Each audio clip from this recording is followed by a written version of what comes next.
Hi guys! Welcome to my channel! Char! So, na-miss ko yung aking mga intro-intro na gano'n, char.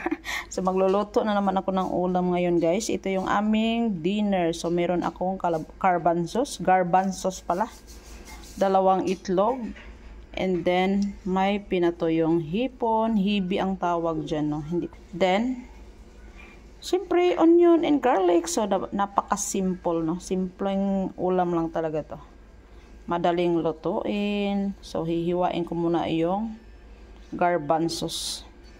Ayan, nahiwa ko na yung garbanzos. Ready na yung ating mga ingredients, no? Tsaka yung 2 itlog. Lalagayan ko lang siya ng kaunting salt. So, magluluto na tayo. Isasangag ko muna tong hipon. Mas gusto ko yung medyo, siya, crunchy. Hindi tayo maglalagay ng oil. Sangag lang talaga. Simpleng ulam lang to guys.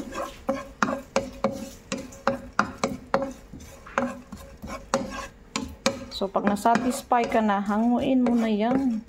Yung nangangamoy ba? Like this. Char.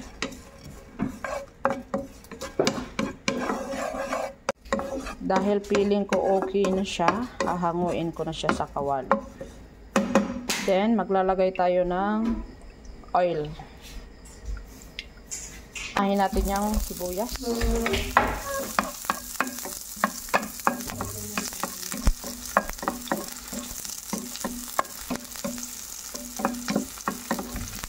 Pag lumabas na yung aroma niya, i-add na natin yung bawang. Oh, very simple.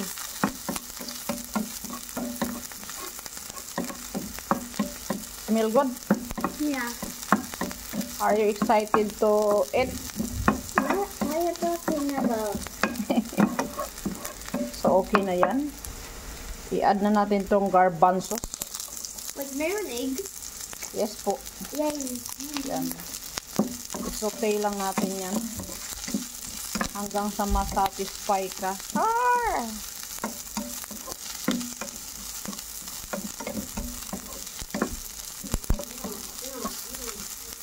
Madali ang luto sa garbanzos.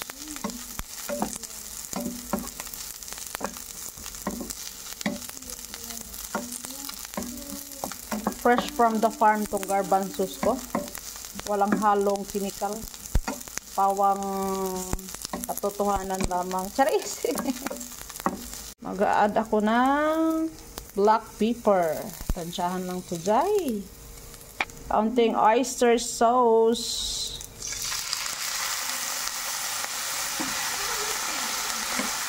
I-mix lang natin siya.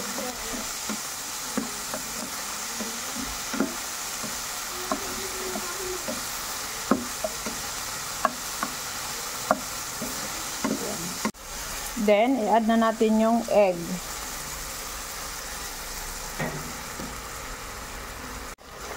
Then, hayaan muna natin siyang nakaganyan para pag minix natin siya, namumuo na siya. No? May namumuo, mayroong hindi namumuo. Ganun. Char.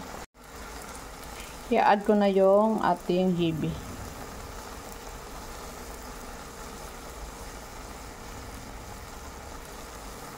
Oh, there ba?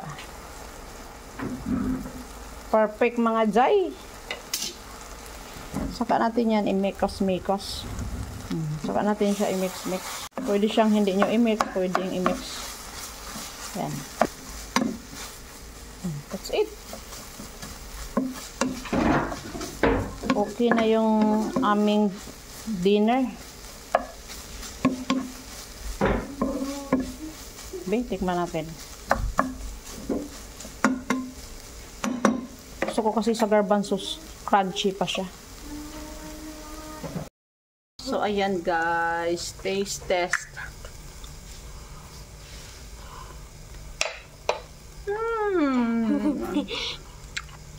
Perfect. Perfect. Stop. Ilagay na natin yan sa plate. Ready to serve. Yan. Kung gusto nyo may sabaw, nasa inyo yan. Pero gusto ko kasi ganyan lang siya. So let's eat, everyone. Thank you for watching. See you on my next video. Dinner time. Bye bye.